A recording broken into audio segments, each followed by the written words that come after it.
चल लेगा। Comment will appear. हाँ चल लेगा। ये देखिए एक काहीतरी मेसेज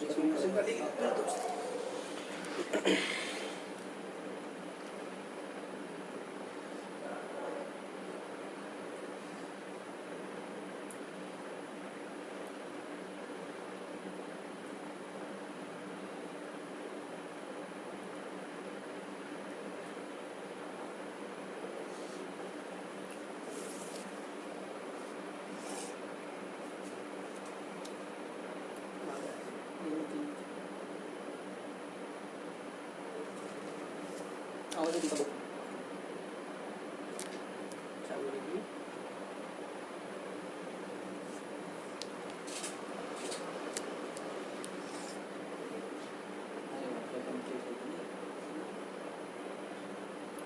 हां एक कनेक्शन आलं ते इकडे बघ. बर हां एक देख विशाल आहे का? विशाल मी म्हणलो इकडून माहीत नाही. उमेशने एक मेसेज टाकला. हॅलो चाल झालं का ते?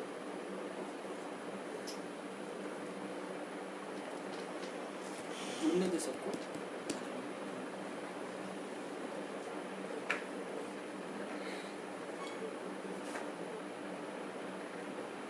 चालू झालं ते पोरं यायला लागले.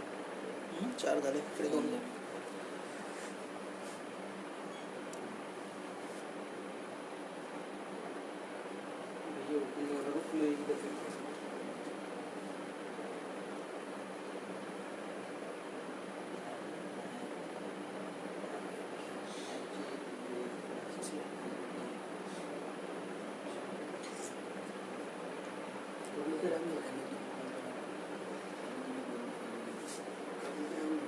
हेलो गुड इवनिंग सभी को. आवाज़ आ रही है? मेरी आवाज़ आ रही है तो आप लोग एक कमेंट कर दीजिए, कुछ मुझे पता चलेगा कि कनेक्शन आ गया. ओके ओके ठीक है.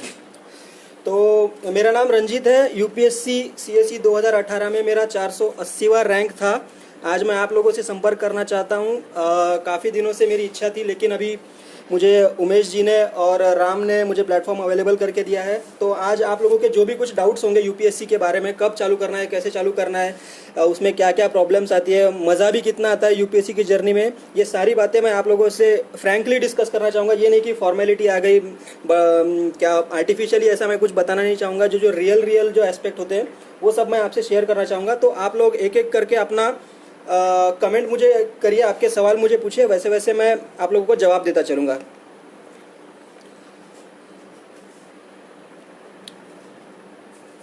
ओके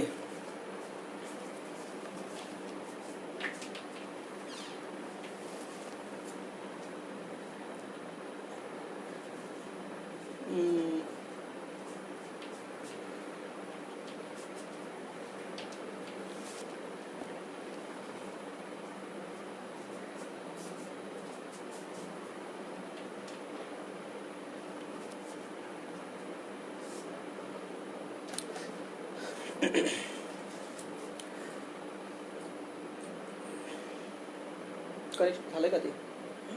कनेक्ट झालंय का बघ.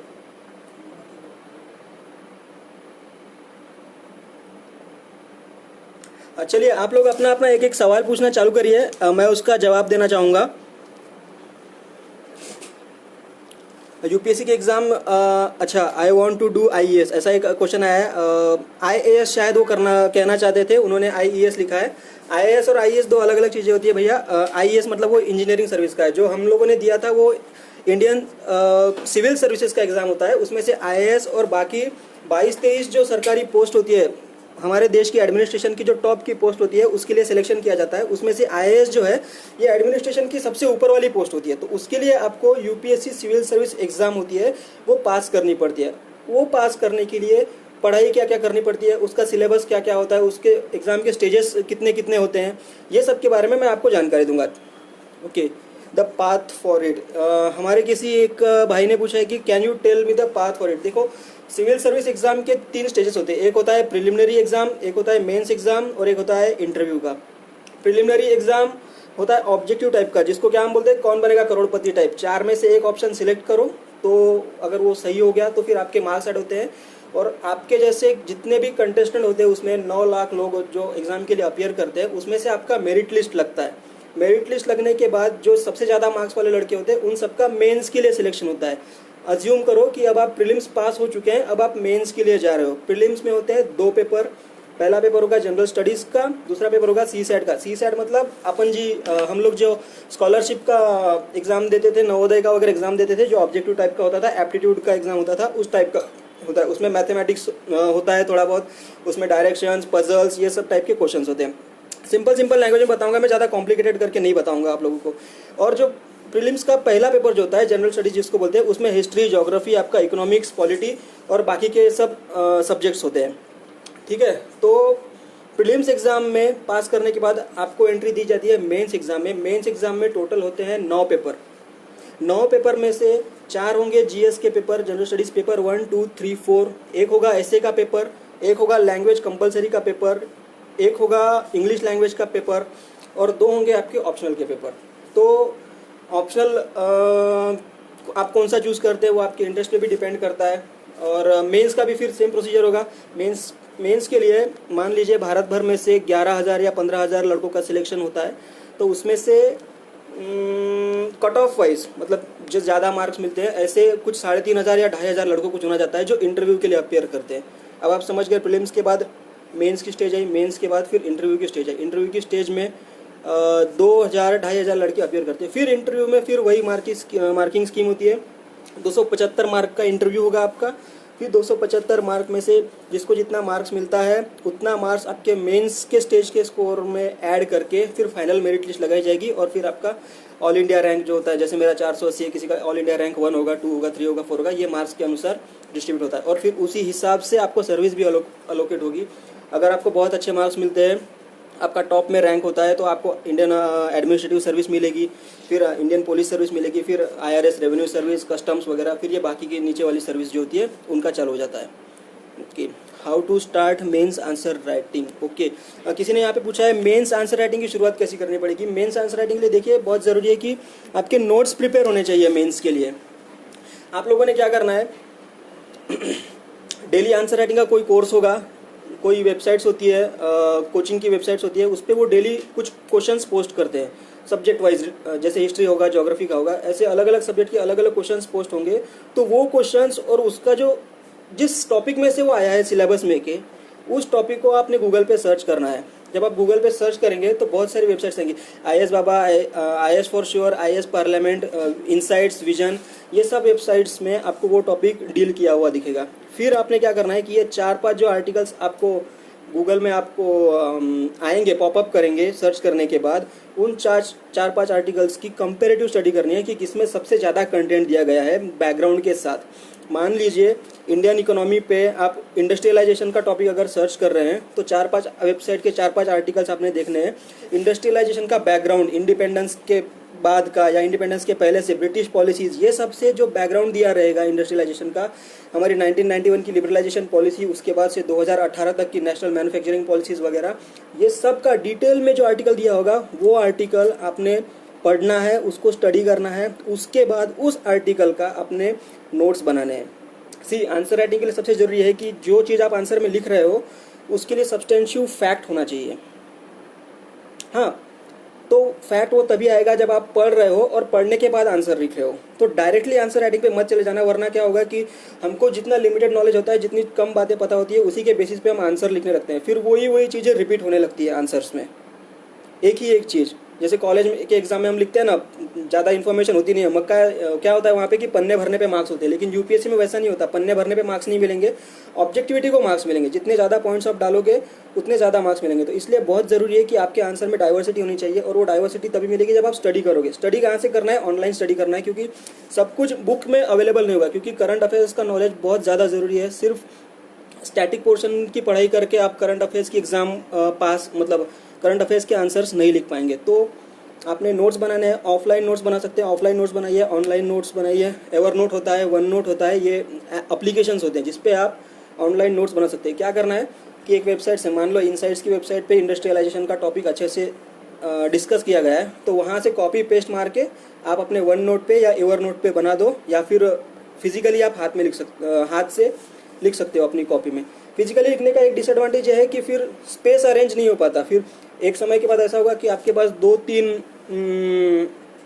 तीन आपके पास बुक्स हो जाएंगे, फिर कौन सा टॉपिक कौन से पन्ने पे है आपको पता नहीं चलेगा, फिर क्या होगा कि वही टॉपिक रिपीट होगा कुछ दिनों बाद, तो आपके एफर्ट्स वेस्ट चले जाएंगे। इससे अच्छा है कि आप उसको एवर नोट पे या वन नोट पे डिजिटली अरेंज करो, ताकि आप एक ही टॉपिक को बार बार अपडेट कर सको और आपको ज़्यादा बुक्स कैरी करने की ज़रूरत नहीं पड़ेगी। दूसरी बात यह है कि एग्ज़ाम के पहले अगर आपको डिजिटली नहीं भी पढ़ना है तो आप उसको डायरेक्टली प्रिंट कर सकते हो, तो जितने भी आपने subject wise topic wise notes बनाए हैं उसको आप डिजिटली प्रिंट कर सकते हो। Okay, I am afraid when I right answer. अच्छा, ये आंसर लिखने में डर लगता है, क्यों लगता है, क्यों? इसके लिए कुछ बातें होती है। एक आपका शायद इंग्लिश का डर होगा कि इंग्लिश मुझे अच्छे से आती नहीं है, या इंग्लिश में मैं लिखूंगा तो शायद आगे जो पढ़ने वाला है वो इम्प्रेस नहीं हो पाएगा, वो शायद गुस्सा हो जाएगा। दूसरी बात होगी आपके पास कंटेंट नहीं होगा लिखने के लिए कि मैं क्या लिखूँ आंसर में। एक दो चीज़ें ही मुझे पता है, जबकि आंसर लिखना है 10 मार्क के लिए, फिर दो तीन चीज़ों को घुमा घुमा के मैं कितना लिखूंगा। तो आपने दो चीज़ों पे काम करने की ज़रूरत है। एक है आपकी बेसिक इंग्लिश। मैं अज्यूम कर रहा हूँ कि आप लोग 10th स्टैंडर्ड की एग्ज़ाम आपने पास की है। 10th स्टैंडर्ड लेवल पे जो इंग्लिश चाहिए होती है, जो इंग्लिश से आपने पास किया है, वही इंग्लिश काफ़ी है, इससे ज़्यादा इंग्लिश की ज़रूरत नहीं है। तो इस भ्रम से निकल जाइए बाहर कि मुझे बहुत हाई फाई इंग्लिश चाहिए। तो इस भ्रम से आपको बाहर निकलना होगा कि बहुत हाई फाई इंग्लिश चाहिए। सिंपल इंग्लिश जो 10th लेवल की इंग्लिश थी उसको लेके भी आप आंसर राइटिंग कर सकते हो। दूसरी बात है कंटेंट की। कंटेंट कहाँ से आएगा? तो मैंने जैसे ही बोला कि आप सिलेबस को स्टडी करना है। यूपीएससी की प्रिपरेशन में एग्ज़ाम की या कोई भी एग्ज़ाम हो, जब आप प्रिपेयर करते हो तो आपने सिलेबस को पहले स्टडी करना बहुत ज़रूरी है कि सिलेबस में क्या है। Paper 1, paper 2, paper 3, paper 4 GS के जो है वो क्या है, उसमें टॉपिक कौन से हैं। फिर हर एक टॉपिक को आपने ऑनलाइन गूगल पे सर्च करना है। गूगल पे आप जब सर्च करोगे, मान लीजिए हिस्ट्री, इंडिया आफ्टर इंडिपेंडेंस है, हिस्ट्री का पार्ट है, तो आप उसने गूगल पे सर्च करोगे इंडिया आफ्टर इंडिपेंडेंस, तो कई सारे वेबसाइट्स के पेज खुलेंगे। तो उसमें से एक आध वेबसाइट ऐसी होगी जिसपे ज़्यादा डिटेल में दिया गया है, वहाँ से आपने आपके नोट्स के लिए कॉपी करना है मटेरियल। ओके, यहाँ ठीक है। आई थिंक मैंने सवाल का जवाब दे दिया है। कंटेंट कहाँ से आएगा? आपका कंटेंट जो है 90% कंटेंट जो है वो ऑनलाइन ही आएगा। बाकी स्टैटिक मटेरियल जो होता है वो मार्केट में अवेलेबल है, लगभग हर कोई वही पढ़ता है। लेकिन उससे क्या होता है ना कि एक लेवल के बाद आपको मार्क्स नहीं मिल पाएंगे, क्योंकि आप भी वही लिख रहे हैं, आपके बाजू वाला भी वही लिख रहा है, हर लड़का वही लिख रहा है। तो इसके लिए बहुत ज़रूरी है कि करंट अफेयर्स का जो नॉलेज है आपका वो आपके आंसर में उतरे, और करंट अफेयर्स का नॉलेज आपका ऑनलाइन ही आएगा। वो ऑनलाइन जो नॉलेज है उसको आप पेपर में उतारोगे तभी मार्क्स आएंगे। स्टैटिक पोर्शन से ज़्यादा मार्क्स नहीं आएंगे, क्योंकि हर लड़का वही चीज़ लिख रहा है, आपके बाजू वाला भी वही लिख रहा है। तो आपका एडवांटेज क्या है? आप उससे बेहतर हो, ये आपको एग्जामिनर को दिखाना है कि मेरे जो कॉम्पिटिटर्स हैं उनसे मैं थोड़ा अच्छा हूँ, ये आपको दिखाना है। इसके लिए करंट अफेयर्स का नॉलेज बहुत ज़रूरी है, और वो करंट अफेयर्स का नॉलेज आपको आएगा ऑनलाइन आएगा। तो अभी कोरोना चल रहा है, इकोनॉमी पे इम्पैक्ट हो रहा है, लेबर माइग्रेशन है, कुछ स्टेट्स ने, उत्तर प्रदेश ने लेबर कोड्स को डाइल्यूट कर दिया है। तो ये सब आपको ऑनलाइन सर्च करना है। लेबर लॉज यूपीएससी ऐसा गूगल पे सर्च करो, लेबर लॉज यूपीएससी आप सर्च करोगे तो बहुत सारे आर्टिकल्स आएंगे। उसमें से जो बेस्ट आर्टिकल है, लेबर लॉज का इवोल्यूशन कैसे हुआ 1947 के बाद से, जब हम इंडिपेंडेंट हो गए तो उसके बाद लेबर लॉज का इवोल्यूशन कैसे हुआ। जैसे हमारी एक सोशलिस्टिक पॉलिसी हुआ करती है, समाजवाद जिसको बोलते हैं, सोशलिस्टिक पॉलिसी है। Directive principles of state policy में भी ये लिखा गया था कॉन्स्टिट्यूशन में कि वर्कर्स को फैक्ट्रीज के मैनेजमेंट में राइट्स दिया जाना चाहिए। ठीक है, कॉन्स्टिट्यूशनल अरेंजमेंट ये है, वर्कर्स को फैक्ट्रीज के मैनेजमेंट में इन्वॉल्व करना चाहिए। तो इससे भी हमारा लेबर लॉज इन्फ्लुएंस है। तो आपको पूरा इवोल्यूशन ट्रेस करना होगा कि कैसे कैसे लेबर लॉज हमारे चेंज होते गए और अभी लेबर लॉज की वजह से क्या इम्पैक्ट हो रहा है। तो इस तरह से आपको स्टडी करना है। अगर आप फिजिकली कोई बुक लाते हैं तो इसमें अभी आपको इतना सारा डेटा नहीं मिलेगा, क्योंकि बहुत बल्कि बुक्स हो जाएंगे, क्यों कोई भी उतना ट्रेस नहीं कर पाएगा जो पूरा इवोल्यूशन है उसको। तो आपके लिए बेहतर ये होगा कि आप ऑनलाइन देखें, कोई भी चीज़ को डिटेल में स्टडी करें। और डिटेल में जब आप स्टडी करते क्या होता है कि बैकग्राउंड जब आपको पता होगा तो आपको करंट डेवलपमेंट जो हुआ है या करंट में उसका रिलेवेंस क्या है वो ठीक से याद रहेगा। वरना क्या होगा कि सिर्फ फैक्ट रट्टा मारने से याद नहीं रहते।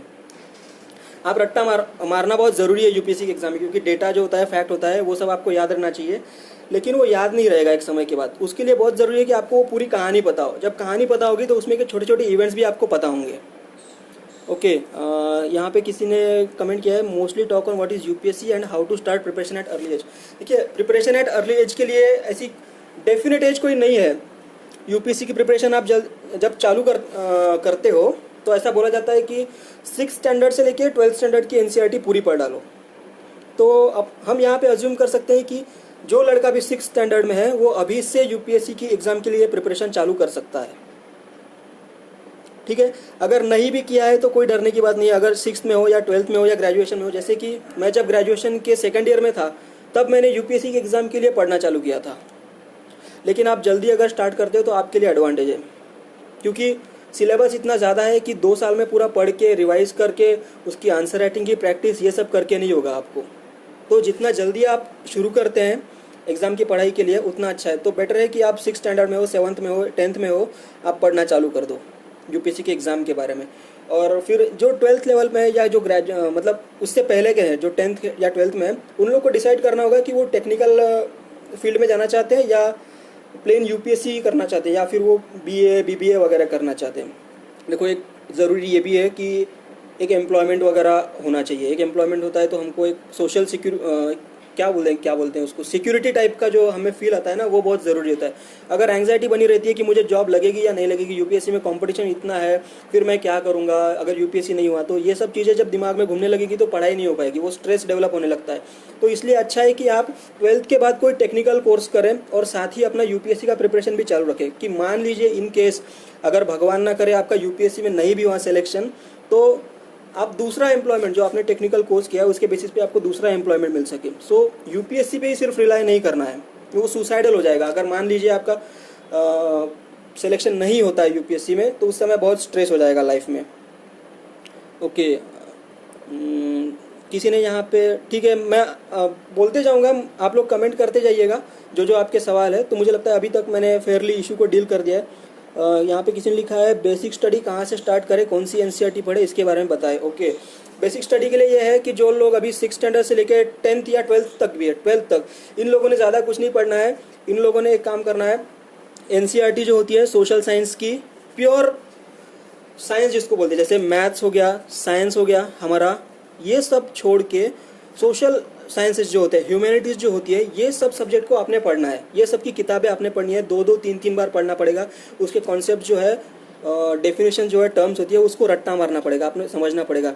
6 से लेकर 12th तक की पूरी एनसीईआरटी पढ़ डालो, ज़्यादा बड़ी नहीं होती है। 6 से 7 की एनसीईआरटी तो ऐसी छोटी छोटी होती है, वो एक दिन में ही अगर आप मन लगा के पढ़ते हो तो 5-6 घंटे में एक आदमी पलटा सकता है, पूरी की पूरी बुक पढ़ सकता है। ठीक है, और 12th लेवल तक, 6 से लेकर 12th तक की बेसिक स्टडी यही है कि आप एनसीईआरटी पढ़ो। लेकिन सबसे पहले जो ज़रूरी है, एनसीईआरटी पढ़ने के पहले आपने सिलेबस, यूपीएससी का जो सिलेबस है जनरल स्टडीज़ का, पेपर 1, 2, 3, 4 का, इसके बारे में अवेयर होना बहुत ज़रूरी है। बिना सिलेबस पढ़े कोई भी एनसीईआरटी पढ़ने का या कुछ भी पढ़ने का कोई मतलब नहीं है, क्योंकि आप लोग वो चीज़ें पढ़ने लगोगे, अननेसेसरी चीज़ें पढ़ने लगोगे। जैसे मैं क्या करता था कॉलेज में, मेरा एक्सपीरियंस बताता हूँ। जब मैं सेकंड ईयर में मैंने यूपीएससी के बारे में पढ़ना चालू किया था, तो एग्ज़ाम क्या होती है, इसमें कितने स्टेजेस होते हैं, फिर इसका सिलेबस क्या है, ये सब पे मैं ध्यान नहीं दिया था।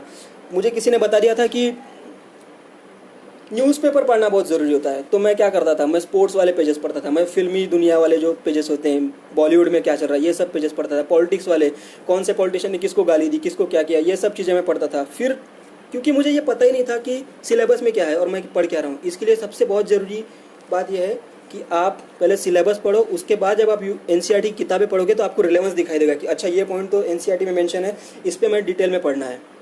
ठीक है, तो एक रिफाइन होते जाएगा, मतलब जो क्या बोलेंगे, एक नेक्टर होता है, एक फूल में से जो वो मधुमक्खी जो चूस लेती है, जो हनी जिसका बनता है ना, वो आपको आदत पड़ जाएगी कि इतने सारे स्टफ में से जो अपने काम का है सिर्फ आप वही उठाओगे, तो आपका टाइम बचेगा। वरना न्यूज़पेपर पे लड़के घंटों घंटों वेस्ट कर डालते हैं और उसमें से काम का कुछ आता नहीं है। फिर बॉलीवुड की न्यूज़ पढ़ते हैं, पॉलिटिक्स भी पढ़ते हैं, स्पोर्ट्स वाली भी चीज़ें पढ़ते हैं जो कि एग्ज़ाम में आती नहीं है। ठीक है, ओके।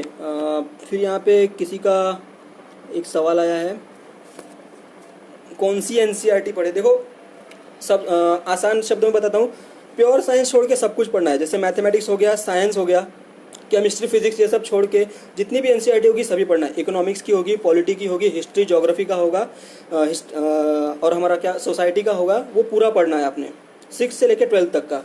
अवेलेबल अगर फिजिकली नहीं भी है तो मोबाइल होगा, आप में मोबाइल में NCERT की वेबसाइट पे जाना है, वहाँ पे डाउनलोड के लिए ऑप्शन आएगा। वो 3 लैंग्वेजेस में होता है, हिंदी में भी होगा, इंग्लिश में भी होगा, उर्दू में भी होगा। तीनों लैंग्वेज में से आप जिसमें कंफर्टेबल है उसमें वो किताब डाउनलोड कर सकते हैं और पूरी की पूरी पढ़ सकते हैं। और ये 10th तक की किताबें बहुत छोटी छोटी चीज़ें, एक दिन में आप पूरी पढ़ सकते हो। ओके, 10th 11th 12th की थोड़ी थोड़ी मोटी होती है, उसके लिए आपको 2 2 3 3 दिन का टाइम लगेगा। बाकी किताबें आप जल्दी जल्दी पढ़ सकते हो। कि यहाँ पे किसी ने पूछा है, please refer online site for study cause there are lots of. Okay, online sites के बारे में शायद यहाँ पे कोई पूछना चाहता है कि सबसे बेहतरीन साइट कौन सी है ऑनलाइन स्टडी के लिए। जैसे कि मैंने बताया कि सिलेबस में का पॉइंट आपने वो गूगल पे सर्च करना है, 4 5 या 7 8 वेबसाइट्स होंगी, वो पॉपअप कर जाती है गूगल पे सर्च मारते ही। उसमें से जो मैटर कॉम्प्रिहेंसिवली जिस वेबसाइट पे डील किया गया है उसको आपने रेफर करना है। जैसे मतलब vision, insights, IAS Baba, IAS for sure, IAS parliament, ये सब मार्केट में वेबसाइट चलती है। इन सबको लड़के रेफर करते हैं जो नोट्स बनाते हैं अपने। तो इनमें से कोई वेबसाइट को आपने क्या सब्सक्राइब भी करने की ज़रूरत नहीं होती, पेज डायरेक्टली खुल जाता है, उसमें से आप जितना मन चाहे कंटेंट उठा सकते हो, अपने नोट्स बना सकते हो। तो एक ऐसी कोई वेबसाइट नहीं है जिसमें हर चीज़ आपको डिटेल में मिलेगी, ठीक है। आपको अलग अलग वेबसाइट से अलग अलग चीज़ें उठानी पड़ेगी। 5 6 वेबसाइट्स पॉपअप हो जाएगी, आप गूगल पे कोई सर्च करते हो तो उसमें से जो आपके काम का लगता है, जो डिटेल में इशू को डील करता है, उसको आपने उठाओ, ओपन करो, उसमें पढ़ो आप, और उसमें से आप नोट्स बनाओ। तो एक ही वेबसाइट पर रिलाई नहीं करना है। हो सकता है मान लीजिए अगर विजन इंडिया का है तो इकोनॉमिक्स का उनका बहुत अच्छा क्या कंटेंट होता है, डेटा होता है, इकोनॉमिक्स के इशू को लेकर काफ़ी अच्छा कंटेंट होता है। लेकिन बाकी इश्यूज़ को लेकर हो सकता है उतना अच्छा ना हो, IR को लेकर ना हो, सिक्योरिटी को लेकर ना हो, तो उसके लिए आपको दूसरी वेबसाइट रेफर करनी पड़ेगी। और ऑफ कोर्स द हिंदू का मटेरियल आएगा, द हिंदू का एनालिसिस भी होता है कुछ कोचिंग का, या द हिंदू का मंथली जो कंपाइलेशन होता है वो भी होता है, वो भी आप पढ़ सकते हो। अगर न्यूज़पेपर आप रोज़ रोज़ नहीं पढ़ पा रहे, या आप गाँव में रहते हैं जहाँ पे न्यूज़पेपर नहीं आ रहा है, या फिर ऑनलाइन इंटरनेट की स्पीड भी नहीं है, तो ऐसे समय पे आप क्या कर सकते हैं कि वीकली या मंथली जो कंपाइलेशन होता है उसको पढ़ सकते हैं। एक बार में डाउनलोड करके ला लो घर पे, 7 दिन पढ़ते बैठो, कोई टेंशन नहीं। ओके, क्या इन MPSC in which direction focus of economic question goes, what's the summary of, समझ नहीं पा रहा मैं। MPSC में शायद पूछना चाहते थे कि इकोनॉमिक के क्वेश्चंस कैसे होंगे। अच्छा, इकोनॉमिक के क्वेश्चंस में भी वही चीज़ है, करंट रिलेवेंस बहुत होता है इकोनॉमिक्स का, ठीक है। इकोनॉमिक्स का मान लीजिए 1991 में जब इकोनॉमिक्स का लिबरलाइजेशन हो गया था, उसके पहले का इकोनॉमिक्स और बाद का इकोनॉमिक्स पूरा बदल गया है। तो इकोनॉमिक्स में आप स्टैटिक पे ज़्यादा रिलाई नहीं कर सकते, आपको करंट ओरिएंटेड बनना पड़ेगा उसमें। तो जितना ज़्यादा करंट अफेयर्स का नॉलेज होगा इकोनॉमिक्स में, उतना ज़्यादा आप इकोनॉमिक के क्वेश्चंस को अच्छे से डील कर पाओगे। ऐसा होता है ना, 2015 का, 2016 का या 17 का भी इवन आप इकोनॉमिक्स का अगर कोई किताब पढ़ते हैं तो उसमें से बहुत सारी ऐसी चीज़ें होती है जो अभी आउटडेट हो गई है। इकोनॉमी ये ऐसा सब्जेक्ट है जो लगभग हर रोज़ हमारे देश में चेंज हो रहा है, जबकि हिस्ट्री ज्योग्राफी का ऐसा नहीं होता। 2007 से आप पढ़ो, 1997 से पढ़ो, हिस्ट्री का किताब वही रहेगा, वही कंटेंट रहेगा। लेकिन इकोनॉमिक्स जो है हर महीने आपका बदलते रहता है। तो इकोनॉमिक्स के लिए आपको स्पेशल एफर्ट्स लेना पड़ेगा। इकोनॉमिक्स के लिए क्वेश्चंस को अगर डील करना है तो करंट अफेयर्स का नॉलेज होना आपके लिए बहुत ज़रूरी है। समरी ऑफ इंडियन इकोनॉमिक्स, अच्छा, इंडियन शायद इकोनॉमिक सर्वे की समरी के बारे में ये पूछना चाहते हैं। तो इंडियन इकोनॉमिक की समरी लगभग हर कोचिंग की जाती है। वाजीराम की होगी, वाजीराम एंड रवि फेमस नाम है, आपको पता होगा। विजन की होगी, इनसाइट्स की होगी, इसमें से कोई भी आप पढ़ लो। ज़रूरी क्या है कि उसमें से जो कंटेंट है, उसमें जो डेफिनेशंस है, टर्म्स है, या नए नए टर्म्स वो कॉइन करते रहते हैं। जैसे इस साल उन्होंने क्रोनी कैपिटलिज्म के बारे में कमेंट किया था। पिछले साल 2017 में चक्रव्यूह चैलेंज के बारे में कहा था कि इंडियन इंडस्ट्री शुरू तो हो पाती है लेकिन बंद नहीं हो पाती। मुझे मतलब अगर घाटे का धंधा है तो ऑब्वियसली उसको आप बंद करना चाहेंगे, कोई चलाना नहीं चाहेगा, लेकिन इंडियन गवर्नमेंट जो है उसको अलाउ नहीं करती है। तो वो चक्रव्यूह जैसा हो गया जिसमें आप घुस तो सकते हैं लेकिन बाहर नहीं निकल सकते। तो कुछ ऐसी टर्म्स होती है इंडियन इकोनॉमिक सर्वे में, उसको आपको पढ़ना पड़ेगा, उसका रट्टा मारना पड़ेगा। और रट्टा मारने के बाद ज़रूरी है कि आप उसको एग्जाम पेपर में उतार पाए। ओके, इनसाइट्स और विजन, ओके, हाँ ठीक है। इनसाइट्स और विजन का भी किसी ने पूछा है कि इनसाइट और विजन ठीक है क्या। हाँ ठीक है, इनसाइट विजन भी। लेकिन मैं बोलना चाहूँगा कि ये दो ही चीज़ों पे रिलाई मत करो। सब्सक्राइब कर लेते हो तो ऐसा नहीं है कि इनसाइट्स पे जो मिल रहा है वो पूरा उठा लो, या विजन पे जो मिल रहा है पूरा उठा लो। कंपेरेटिव करो, जिस वेबसाइट पे जो टॉपिक अच्छे से डील किया है उसको आप उठाओ। ऑप्शनल पॉलिटिकल साइंस, अच्छा, किसी ने यहाँ पे पूछा है कि ऑप्शनल पॉलिटिकल साइंस के बारे में बताइए। ओके देखो, मेरा ऑप्शनल जब था तो मेरा पब्लिक एडमिनिस्ट्रेशन था। पॉलिटिकल साइंस अलग ऑप्शनल है। पॉलिटिकल साइंस के बारे में, सिलेबस के बारे में मैं ज़्यादा नहीं बता पाऊंगा, लेकिन ऑप्शनल चूज़ करने का वो तरीका होता है। ऑप्शनल 2-3 वजह से चूज़ किया जाता है। उसमें पहली चीज़ है आपका इंटरेस्ट होना चाहिए उसमें। ये नहीं कि आप टेक्निकल पढ़ा है, आपने मैकेनिकल इंजीनियरिंग पढ़ा है तो आप यूपीएससी के ऑप्शन में मैकेनिकल इंजीनियरिंग ही लो, ऐसा ज़रूरी नहीं होता। आप कोई भी ऑप्शन चूज़ कर सकते हो। हिस्ट्री, ज्योग्राफी जो आपको मन को पसंद आए वो यूज़ कर सकते हो, चूज़ कर सकते हो। दूसरी बात है कि मार्केट में रिसोर्सेज अवेलेबल है क्या। अगर आप टेक्निकल बहुत सब्जेक्ट लेते हो, फिजिक्स या केमिस्ट्री, तो उसकी कोचिंग अवेलेबल नहीं होगी, उसकी टेस्ट सीरीज अवेलेबल नहीं होगी, उसका रिसोर्स जो होता है, क्या बोलते हैं, नोट्स जिसको बोलते हैं ना, वो भी अवेलेबल नहीं होगा मार्केट में। तो बेटर ये है कि जो मोस्ट सॉर्ट आफ्टर ऑप्शन होते हैं, जैसे पब्लिक एडमिनिस्ट्रेशन हो गया, पॉलिटिकल साइंस होता है, हिस्ट्री, ज्योग्राफी, ये सब कन्वेंशनल ऑप्शनल है। इसके बारे में गाइडेंस भी आपको बहुत सारा मिल जाएगा, इसकी टेस्ट सीरीज भी होगी, इसके बारे में बहुत सारी किताबें भी होती है और ये इजीली अवेलेबल होता है। तो आप ये ऑप्शनल भी चूज़ कर सकते हो। लेकिन ऑफ कोर्स आखिरी चीज़ जो है वो आपका इंटरेस्ट रहेगा। अगर आपको फिर ऑप्शनल जो लिया है उसमें इंटरेस्ट होना बहुत ज़रूरी है, क्योंकि ऑप्शनल ना 250 + 250 2 पेपर होंगे ऑप्शनल के मेंस में, तो 500 मार्क का होता है। वो एक ऑप्शनल इतना ज़्यादा होगा जितना आपने पूरे कॉलेज में 2 साल में भी नहीं पढ़ा होगा, इतना ज़्यादा सिलेबस होता है उसका। तो अगर इतने बड़े सिलेबस को पढ़ना है, उसको रटना है, उसको याद रखना है, तो उसमें थोड़ा बहुत इंटरेस्ट होना बहुत ज़रूरी है। इंटरेस्ट नहीं होगा तो आप किताब खोलते ही सो जाओगे, फिर कुछ हो नहीं पाएगा। तो इसके लिए बहुत ज़रूरी है कि ऑप्शनल अब जब लो तो ये 3-4 चीज़ों के बारे में सोचो आप, कि मार्केट में रिसोर्स अवेलेबल है क्या, बुक्स अवेलेबल है क्या, दूसरी बात कोचिंग अवेलेबल है क्या उसकी, तीसरी बात आपको इंटरेस्ट है क्या। ओके। किसी ने यहाँ पे पूछा है prefer after NCERT until 12th। अच्छा, एनसीईआरटी अगर आप पढ़ रहे हो और आप 12th तक भी पढ़ रहे हो तो मुझे नहीं लगता इतना ज़्यादा टाइम बच पाएगा, क्योंकि 10वीं के बाद एक होता है ना, वो इंजीनियरिंग कॉलेजेस में जाना है, मेडिकल कॉलेज में जाना है, अच्छा रैंक लाना है, जेडब्ल्यू देना है, नीट देना है, ये सब चीज़ों का बहुत टेंशन होता है, तो आपको टाइम मिल नहीं पाएगा। फिर भी अगर आपको टाइम मिल रहा है तो आप एक काम करना, आप न्यूज़पेपर पढ़ सकते हो। द हिंदू पढ़ना है या फिर द इंडियन एक्सप्रेस पढ़ना है या फिर लाइव मिंट का जो न्यूज़पेपर होता है वो पढ़ लो। 2-3 न्यूज़पेपर अभी से पढ़ने की ज़रूरत नहीं है, कोई एक न्यूज़पेपर अगर आप पढ़ लेते हैं तो भी बहुत है। द हिंदू पढ़ लो या इंडियन एक्सप्रेस पढ़ लो। 12th तक इतना काफ़ी है। एनसीईआरटी पढ़ लो आप और न्यूज़पेपर पढ़ लो एक आधा, बहुत ज़्यादा है, ठीक है, इतना ही करना है। उसके आगे फिर आपको ग्रेजुएशन के 4 साल मिल रहे हैं, उसमें आप अच्छे से पढ़ सकते हो। व्हेन टू स्टार्ट प्रिपरेशन, मैं जैसे मैं बता चुका हूँ, आप जितने जल्दी चालू करेंगे उतना अच्छा है, लेकिन it is never too late. अगर आप आपका ग्रेजुएशन अभी हो भी गया है, अगर आपने यूपीएससी के बारे में कुछ पढ़ा नहीं है, फिर भी आप चालू कर सकते हो, जब चाहे आप चालू कर सकते हो। आज ही से चालू कर दो, कोई दिक्कत नहीं है। करंट अफेयर्स के लिए कौन सी बुक पढ़े? देखो, करंट अफेयर्स के लिए विजन का मंथली मैगजीन भी आती है और विजन का 365 भी आता है। मंथली मैगजीन में क्या होता है कि एक महीने में जो जो करंट अफेयर्स, जो घटनाएं होती है, जो पॉलिसी रिलेटेड कुछ इनिशिएटिव्स गवर्नमेंट लेती है, वो सारा कंपाइल करके मिलेगा आपको मंथली मैगजीन में। 365 में होता है कि पूरा साल भर का एक ही बुक में मिलेगा। तो दोनों में से कोई आप प्रीफर कर सकते हो। और फिर ऐसा नहीं है कि विजन ही करना है, इनसाइट्स का भी करंट अफेयर्स अच्छा होता है, वाजीराम का भी करंट अफेयर्स अच्छा होता है, लेकिन ज़्यादातर बच्चे विजन का पढ़ते हैं, क्योंकि विजन में ऐसी बहुत कम चीज़ें होती है करंट अफेयर्स की जो छूट जाती है। तो लगभग पूरे महीने का करंट अफेयर्स की हर छोटी छोटी डिटेल, छोटी छोटी क्या न्यूज़ होती है, उसको भी वो लोग डिटेल में डील करके कंपाइल कर देते हैं। तो बेटर होगा कि आप विजन ही पढ़े। ओके, यूपीएससी में कौन से सब्जेक्ट पर ज़्यादा फोकस करना होगा? ऐसा कुछ नहीं है। यूपीएससी में जनरल स्टडीज़ के पेपर है, 4 पेपर है, वो चारों पेपर को सेम वेटेज है, 250-250 मार्क के चारों पेपर है। तो हर सब्जेक्ट को आपने उतना अटेंशन देना ही चाहिए जितना कि वो डिज़र्व करता है, क्योंकि ऐसा नहीं है कि एक पेपर में आपने एक्सेप्शनली अच्छा कर लिया, मान लीजिए 150 में से 250 में से 125-130 का स्कोर बहुत अच्छा माना जाता है और 90 या 95 का स्कोर ख़राब माना जाता है। तो ये 20-30 मार्क का जो वेरिएशन है, इसी में आपका सिलेक्शन जो है हर पेपर का डिसाइड होता है। तो आपको हर पेपर में इतनी मेहनत तो लेनी ही पड़ेगी कि आप वो 120 की जो रेंज है 250 में से उसको पा सको। 90 या 95 की रेंज में है तो वो ख़राब स्कोर माना जाता है, उससे आपका सिलेक्शन नहीं होगा। तो हर पेपर को उतना अटेंशन देना है कि 250 में से 120 तो मार्क आपको ला ही सके। फिर ऐसे का पेपर होता है, उसमें भी नॉर्मली स्कोर जो होता है वो इन्फ्लेट होके आता है।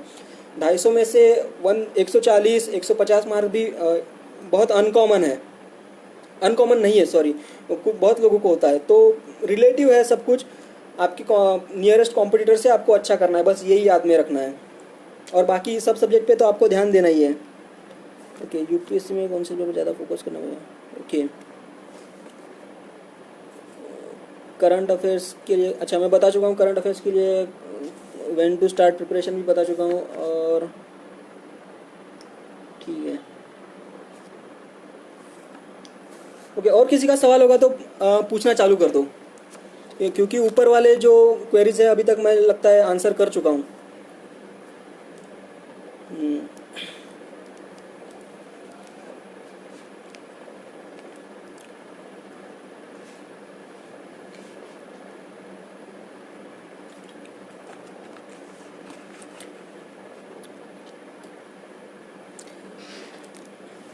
ओके, किसी का कुछ सवाल हो, कोई भी सवाल किसी भी चीज़ के बारे में, प्रिपरेशन के बारे में। अभी क्या है ना, इसमें बताने के लिए इतना ज़्यादा होगा कि रात के 10 बज जाएंगे अगर मैं अपने मन से बताने लगूँ तो इससे बेटर है कि आपकी जो जो डिमांड है वो लोग, आप वो चीज़ें आप मेरे को पूछो, तो मैं ज़्यादा से ज़्यादा आपके टाइम का, कम से कम टाइम में आपको ज़्यादा से ज़्यादा मैं बेनिफिट दे पाऊँगा। Okay, share your journey. अच्छा, जर्नी के बारे में ऐसा है कि एक चंद्रपुर ज़िला महाराष्ट्र में है, वहाँ पे एक मेरा छोटा सा गांव है चंद्रपुर ज़िले में, तेलंगाना बॉर्डर के पास। वहाँ पे मेरा बचपन गुजरा, वहाँ पे वहाँ की मेरी पैदाइश है। और वहाँ पे ऐसा यूपीएससी एमपीएससी के बारे में ज़्यादा कोई डिस्कस नहीं करता। सब लोग क्या, फैमिली बैकग्राउंड भी हमारा खेती का ही हुआ करता था। मम्मी पापा जो थे प्राइमरी स्कूल में टीचर थे, तो यूपीएससी एमपीएससी या फिर जो स्टेट सर्विस होती है इसके बारे में ज़्यादा वहाँ अवेयरनेस नहीं होता है। जैसे अगर आप मेगा सिटीज़ में रहते हो तो आए दिन न्यूज़ आती रहती है कि अरे कोई यूपीएससी होता है, कोई एग्ज़ाम होता है, यूपीएससी किसी का लड़का पास हो गया, ऑल इंडिया रैंक बना है। ये सब चीज़ों का माहौल गांव में नहीं होता। गांव में एक लिमिटेड लाइफ होती है, खेती के इर्द गिर्द वो लाइफ आपकी घूमते रहती है, तो उतना ही नॉलेज आपको आता रहता है। फिर जब मैं 2007-2008 में जब मैंने 10th पास किया था, उसके बाद मैं गाँव से बाहर निकला था, तब मुझे थोड़ा सा एक्सपोजर मिला था कि ये बाहर का क्या होता है। फिर IIT JEE का एग्ज़ाम होता है, AIEEE हमारे उस समय हुआ करता था, इंजीनियरिंग का एंट्रेंस हुआ करता था, मेडिकल का हुआ करता था। फिर यूपीएससी वगैरह ये सब चीज़ें जो है वो मुझे पता चलनी शुरू हो गई थी। इतना मतलब गांव का जो लाइफ होता है उसमें इतना क्या इन्फॉर्मेशन का जो डेफिसिट होता है इतना ज़्यादा होता है कि एक 9-10 तक तो मुझे भी लगता था कि ये जो कलेक्टर वगैरह, ये SDO वगैरह ये पोस्ट होता है, ये सब इलेक्शन से होता है। इस तरह का अवेयरनेस, क्या बोलते हैं इसको, अवेयरनेस भी नहीं, अनअवेयर, इतना फुलिशनेस मेरे में था वो, कि मुझे ये भी नहीं पता था। मुझे लगता था कि ये पॉलिटिकल टाइप के रिप्रेजेंटेटिव होते हैं, इनको भी इलेक्शन से ही चुना जाता है, कलेक्टर वगैरह को। तो यहाँ से मैंने अपनी जर्नी शुरू की थी। मैं ट्वेल्थ में मैंने 76% के साथ मैंने पास किया था। उसके बाद मैंने कोल्हापुर में KIT कॉलेज से इंजीनियरिंग के लिए मैंने एडमिशन लिया था, एनवायरमेंटल इंजीनियरिंग में। फिर उसके बाद एनवायरमेंटल इंजीनियरिंग करते समय अब टाइम भी बच जाता था। इंजीनियरिंग में नॉर्मली क्या होता है, नॉर्मल इंजीनियरिंग कॉलेज में, फ्रैंकली मैं मेरा बताता हूँ इंजीनियरिंग कॉलेज कैसा होता था कि कॉलेज के पहले दूसरे लेक्चर को कभी जाता नहीं था, कॉलेज के लास्ट लेक्चर को भी कभी जाता नहीं था, गिन चुन के होते थे 4-5 लेक्चर। फिर उसमें से ऐसे कॉलेज की नॉर्मल लाइफ में जी रहा था, जैसे नॉर्मल हर लड़का कॉलेज की लाइफ में जीता है। वैसे में ही कॉलेज की सेकंड ईयर में मैंने डिसाइड किया था कि यूपीएससी के बारे में पढ़ना है, यूपीएससी के एग्ज़ाम जो है उसके बारे में पता करना है। ऐसा कोई एम्बिशन उस समय नहीं था कि पास ही कर जाना है या यूपीएससी एग्ज़ाम में देना है, यही सर्विस चाहिए, ऐसा कुछ नहीं था। आउट ऑफ क्यूरियोसिटी कि ये क्या होता है, सब लोग पढ़ते हैं तो मैंने भी पढ़ना चाहिए। और मैंने देखा था कि यूपीएससी जो प्रिपरेशन करने वाले लड़के होते हैं वो ज़्यादातर आजू बाजू के दूसरे लड़कों से थोड़ा सा ब्राइट होते हैं, मतलब वो उनका बात करने का तरीका होता है या किसी चीज़ों को समझाने का जो तरीका होता है वो हटके थोड़ा सा अलग होता है। तो मैंने भी सोचा कि थोड़ा सा नॉलेज मुझे भी पता चलेगा। तो ऐसा करके सेकंड ईयर थर्ड ईयर में मैंने यूपीएससी की प्रिपरेशन के बारे में थोड़ा सा इन्फॉर्मेशन निकाला, और कुछ दोस्तों को लेके हमारे कॉलेज के 3-4 लोगों ने एक ग्रुप बनाया था और फिर हमने यूपीएससी का प्रिपरेशन चालू किया था। फिर उसके बाद से यूपीएससी का प्रिपरेशन मैंने इंजीनियरिंग सेकंड ईयर से चालू कर दिया था। 1 साल तो पूरा NCERT पढ़ने में ही लगा दिया। वो भी पढ़ने में मज़ा नहीं आता था क्योंकि ज़्यादा कुछ पता नहीं होता था। मैं डायरेक्टली 12th 11th की NCERT पकड़ लेता था। उसके लिए बहुत ज़रूरी था कि मैं 6 से 7 से उठाता, लेकिन क्या होता है ना, बड़ा जो निवाला होता है हम लेने की कोशिश करते हैं और फिर वो हज़म नहीं हो पाता, ऐसा हुआ था। तो रेफरेंस बुक पर डायरेक्टली ना जाते हुए ज़रूरी है कि NCERT वगैरह पढ़े। फिर NCERT से स्टार्ट किया, फिर दिल्ली में आया, फिर कोचिंग वगैरह की थी, फिर कोचिंग के बाद फिर अटेम्प्ट्स वगैरह दिए, फिर फाइनली 2018 में मेरा सिलेक्शन हुआ था। How you manage graduation with UPSC preparation. Graduation का जैसे मैंने बता दिया कि कॉलेज में ज़रूरी होता है 70-75% अटेंडेंस ज़रूरी होता है, लेकिन कौन ऐसे बहुत कम लड़के होते हैं जो रोज़ रेगुलरली कॉलेज को जाते हैं या क्लासेस अटेंड करते हैं। मैं भी ऐसे लॉट में था, कॉलेज लाइफ भी बहुत एंजॉय करता था और यूपीएससी का प्रिपरेशन भी जो था मैंने फर्स्ट ईयर में तो शुरू नहीं किया था, सेकंड ईयर में शुरू किया था। तो ऐसा टाइम था उस समय कि कॉलेज ख़त्म हो जाने के बाद लाइफ में करने के लिए कुछ बचता नहीं था। क्या करना है, कॉलेज ख़त्म हो जाने के बाद हम वहाँ फुटबॉल खेलते थे, चाय टपरी में जाते थे, ऐसी शाम हो जाती थी, कभी गाने सुनते थे, बैठे रहते थे, तो वो भी एक बोरिंग टाइप का हो जाता है, रोज़ रोज़ का वही रूटीन। तो इससे ब्रेक लेने के लिए मैंने यूपीएससी का प्रिपरेशन चालू किया था। और हॉस्टल लाइफ जीता था तो कोई रोक टोक नहीं होती थी, आप दिन में पढ़ो या रात में पढ़ो, दिन में सो रात में जागो। तो हॉस्टल में ये एक एडवांटेज था कि कभी कोई सब लड़के सो रहे तब आप पढ़ रहे हो, ऐसा होता था, फुल फ्रीडम हुआ करता था। मोस्टली मैं कॉलेज को भी जाया नहीं करता था। ऐसा मैं आपको सजेस्ट नहीं करूँगा कि कॉलेज को मत जाओ, जैसा कि मैंने पहले बता चुका हूँ कि आपके साथ एक टेक्निकल एजुकेशन होना बहुत ज़रूरी है। अगर मान लीजिए भगवान ना करे अगर आपका यूपीएससी में सिलेक्शन नहीं होता है तो आप अपने पुराने करियर को स्विच बैक कर सकते हो। जैसे मेरा एनवायरमेंटल इंजीनियरिंग का मेरा ग्रेजुएशन है, अगर यूपीएससी में मेरा सिलेक्शन ना हो तो मैं क्या करूँगा, एनवायरमेंटल इंजीनियरिंग के बेसिस पे ही कोई दूसरा जॉब ढूंढ लूँगा। ठीक है, तो ये बहुत ज़रूरी है कि आप ग्रेजुएशन में भी आपको अच्छे मार्क्स आए और अच्छी फील्ड से या अच्छे कॉलेज से आप ग्रेजुएशन करो। तो अगर आप 10th में या 12th में हैं तो मैं ये कहूँगा कि आप अभी यूपीएससी पे ज़्यादा फोकस ना करते हुए आप आईआईटी जेईई या नीट पे ज़्यादा फोकस करो, ताकि आप अच्छे आईआईटी एनआईटी में जा सको, गवर्नमेंट मेडिकल कॉलेजेस में जा सको, जिससे कि आपका एक टेक्निकल जो बैकग्राउंड होता है वो आपका स्ट्रांग बन सके। कि जैसे फिर वही बात आ गई कि जैसे अगर यूपीएससी में नहीं हुआ तो क्या हो जाएगा, तो आप फिर अपना जो पुराना टेक्निकल नॉलेज है उसके बेसिस पे आप कुछ कर सकते हो, लाइफ में एम्प्लॉयमेंट तो कम से कम मिल जाएगा। वरना फिर आपके अटेम्प्ट जब यूपीएससी में बढ़ते जाएंगे और आपका सिलेक्शन नहीं होगा तो बहुत फ्रस्ट्रेशन बिल्डअप होने लगता है। फिर घर वालों का भी प्रेशर होता है, दोस्तों का प्रेशर होता है, सबको समझाते समझाते एक लिमिट ऐसी आ जाती है कि आप थक जाते हो। तो ये ना हो, आप सबको बता सको कि चलो अगर यूपीएससी में नहीं भी हो तो क्या है, मैं इंजीनियर हूँ, मैंने इस फील्ड में इंजीनियरिंग की है, मैं ये जॉब कर लूँगा।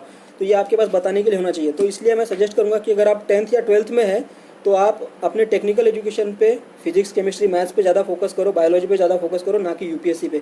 यूपीएससी पढ़ने के लिए आगे का साल है, एक बार आईआईटी मुंबई आईआईटी दिल्ली में चले जाओगे आप तो वहाँ पे पढ़ने के लिए आपको बहुत मिलेगा। वहाँ पे जो टॉप के एजुकेशन इंस्टीट्यूट्स होते हैं हमारे देश में, वहाँ पे कॉम्पिटिटिव एग्जाम्स के लिए स्टूडेंट्स के सर्कल्स होते हैं। जैसे हमारे मैं जिस कॉलेज में पढ़ता था वहाँ पे ऐसा सर्कल नहीं हुआ करता था, हमको स्टूडेंट्स को बनाना पड़ा था ऐसा एक सर्कल। तो अगर आप आईआईटी दिल्ली जाते हो, आईआईटी मुंबई जाते हो, एनआईटी में जाते हो, एम्स में जाते हो ग्रेजुएशन के लिए, तो वहाँ पे कॉम्पिटिटिव एग्जाम्स का सर्कल होता है, उसका आपको बहुत बेनिफिट होगा। ठीक है, तो बेहतर है कि आप 10th से 12th में है तो आप अपने टेक्निकल सब्जेक्ट जो है उस पर ध्यान दो। और एक बार आपका अच्छे कॉलेज में एडमिशन हो गया तो फिर कॉलेज जाओ या ना जाओ कोई देखने वाला नहीं है, आप अपना यूपीएससी का पढ़ते बैठो। और वैसे भी फिर पास तो हो ही जाते हैं यूपी एग्ज़ाम में। क्या कॉलेज में कैसा होता है कि आखिरी के 2-3 दिन पढ़ाई कर लो, जोक्स में भी वही होता है जो हम बताते हैं और एक्चुअली भी वही होता है, आखिरी के 2-3 दिन पढ़ाई कर लो और एग्ज़ाम पास हो जाओ, ऐसा ही होता है। फिर बाकी के दिन क्या करना है, पूरी सेमेस्टर भर आप यूपीएससी का पढ़ो। ओके, किसी ने यहाँ पे पूछा है प्रिपरेशन करते वक्त कौन सी गलतियाँ ना करें। अच्छा, प्रिपरेशन करते वक्त कौन सी गलतियाँ ना करें, इसमें सबसे बड़ी गलती ये है आप क्या पढ़ रहे हैं, इससे ज़्यादा ज़रूरी ये है कि आप क्या ना पढ़ें। देखिए, मार्केट में अगर आप जाते हो, यूपीएससी के किताबों का जो मार्केट होता है, पुणे में है, दिल्ली में है, या बड़े नागपुर में भी होगा, बड़े बड़े सिटीज़ में होता है, किताबों का दुकान की दुकान लगी होती है, क्विंटल में किताबें पड़ी होती है और हमको कोई बता देता है कि ये मार्केट में नया आया है तो आप इसको उठा लो, ये भी पढ़ लो। दुकान वाला भी बोलेगा अच्छा साहब ये भी नया आया है, इसको भी उठा लो।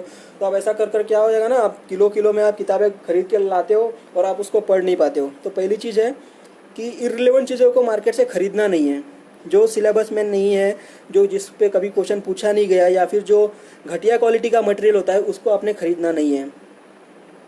ठीक है, तो प्रिपरेशन के लिए एक सबसे ज़रूरी बात जो अभी जो मैंने बात बताई उसका बेसिस ये है कि हमारी कैपेसिटी जो होती है ना रट्टा मारने की और उसको एग्ज़ाम में रिप्रोड्यूस करने की, वो लिमिटेड टाइप की होती है। अनलिमिटेड चीज़ों का आप रट्टा नहीं मार सकते और एग्ज़ाम में रिप्रोड्यूस नहीं कर सकते।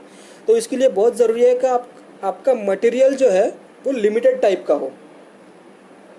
ठीक है, कम से कम किताबें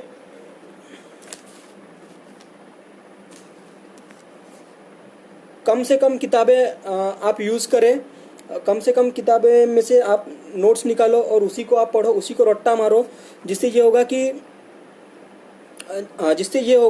कि आप रिप्रोड्यूस कर पाओगे, आपको ध्यान में रहेगा और आप वो एग्ज़ाम में अच्छे से लिख पाओगे। ज़्यादा चीज़ें पढ़ने से होगा कि माइंड में कन्फ्यूजन होने लगेगा, मैंने ये पढ़ा था कि ये पढ़ा था, फिर एग्ज़ाम में आप लिख नहीं पाओगे। तो ये बहुत बड़ी गलती है जो बहुत लोग करते हैं कि मार्केट से हर चीज़ उठा लाते हैं, हर चीज़ को एक एक बार पढ़ लेते हैं, फिर एग्ज़ाम में याद कुछ नहीं आता। तो इससे अच्छा यह है कि आप कम चीज़ों को पढ़ें, लिमिटेड चीज़ों को पढ़ें, जो ज़रूरी चीज़ें हैं उतनी ही पढ़ें और उसको बार बार पढ़ें। एक किताब को एक ही बार पढ़ के फेंक नहीं देना है। Reading once is as good as reading nothing, ऐसा बोला जाता है यूपीएससी की प्रिपरेशन में। मतलब मान लीजिए एक चीज़ को आपने एक ही बार पढ़ा और वो किताब को आपने फेंक दिया, तो समझ लीजिए उसका कोई इस्तेमाल नहीं हुआ। वो आपको एग्ज़ाम के टाइम में लिखने में याद ही नहीं आएगा कि वो क्या लिखा था किताब में और मैंने क्यों पढ़ा। फिर आपको बाद में जाके पछतावा होगा कि अरे यार, ये किताब पे मैंने फालतू में 2 दिन वेस्ट कर दिया, इसको पढ़ना ही नहीं चाहिए था, क्योंकि इसमें से तो मैं एग्ज़ाम में कुछ उतार ही नहीं पाया। ठीक है, तो अगर आप पढ़ने के लिए किताब कोई उठा रहे हो तो मेक श्योर आपने ये इंश्योर करना है कि आप उस किताब को कम से कम 2 या 3 बार पढ़ सको, जिससे कि उसमें की चीज़ें आपके दिमाग में जा सके और दिमाग में जाने के बाद उसको आप एग्ज़ाम में उतार भी सके। ठीक है, तो ये गलतियाँ होती है यूपीएससी की प्रिपरेशन में। सिलेबस बहुत ज़्यादा है, तो इसका मतलब ये नहीं कि किताबें भी आप जितनी ज़्यादा हो सके उतनी मार्केट से खरीदो, ऐसा नहीं करना है।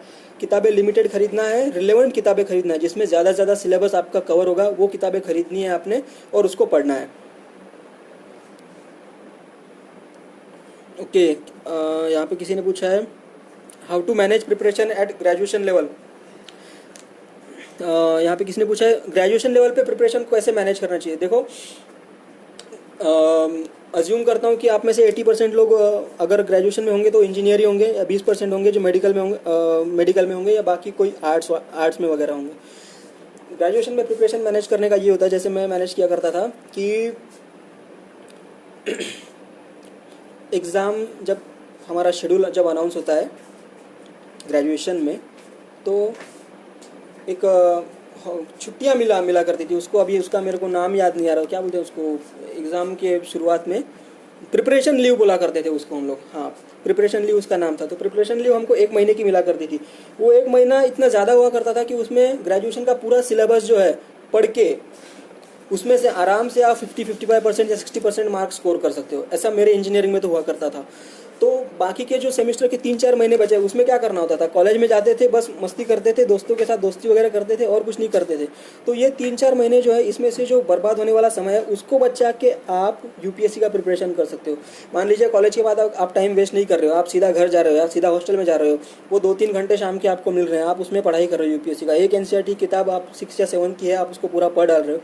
तो ये धीरे धीरे नॉलेज बेस आपका बिल्डअप होते जाएगा।